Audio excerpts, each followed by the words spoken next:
Histogram of the following data. त्यामध्ये आपल्याला height of students दिलेली आहे सेंटीमीटर मध्ये आणि नंबर ऑफ स्टुडंट्स तर 135 ते 140 चे एकूण 4 विद्यार्थी आहेत. 140 ते 145 सेंटीमीटर हाईट असणारे एकूण 12 विद्यार्थी आहेत. 145 ते 160 हाईट असणारे सेंटीमीटर हाईट असणारे 16 विद्यार्थी आहेत आणि 150 ते 155 पर्यंत किती विद्यार्थी आहेत 8 विद्यार्थी. तर याचा आपल्याला काय करायचं आहे हिस्टोग्राम.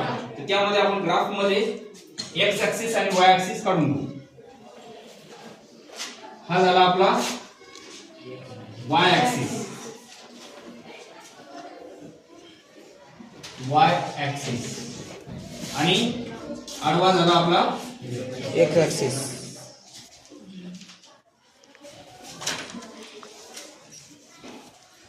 X axis.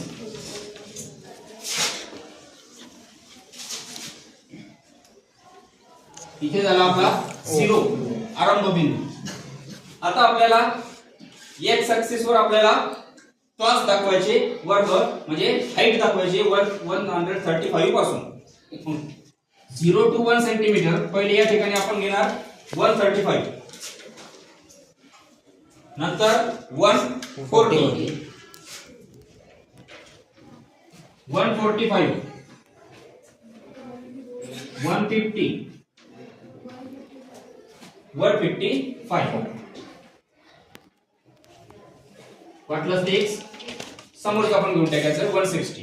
ठीक आहे. आता आपण या एक्स ऍक्सिस वर कितीचं प्रमाण घेतलेले कितीचं अंतर घेतलेले 5 चं. 135 ते 140 5 चा फरक आहे. 140 ते 145 परत 5 चा फरक आहे. स्केल आपण घेणार आहे त्यांचा.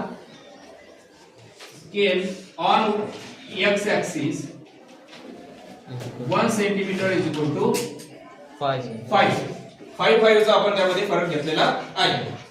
आता आपल्याला वाय ऍक्सिस वर प्रमाण घ्यायचे. आपल्याला 4 दिसले पाहिजे, 8 दिसले पाहिजे, 12 दिसले पाहिजे, 16 दिसले पाहिजे. त्यासाठी आपल्याला योग्य ते प्रमाण त्यामध्ये घ्यायचे. आपण जर 2 चं घेतलं तर सर्वात मोठा आकडा 16 आहे. अंक 16 आहे.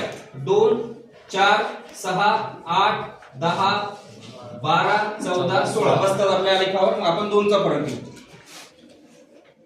2 4 6 8 10 12 14 16. ठीक.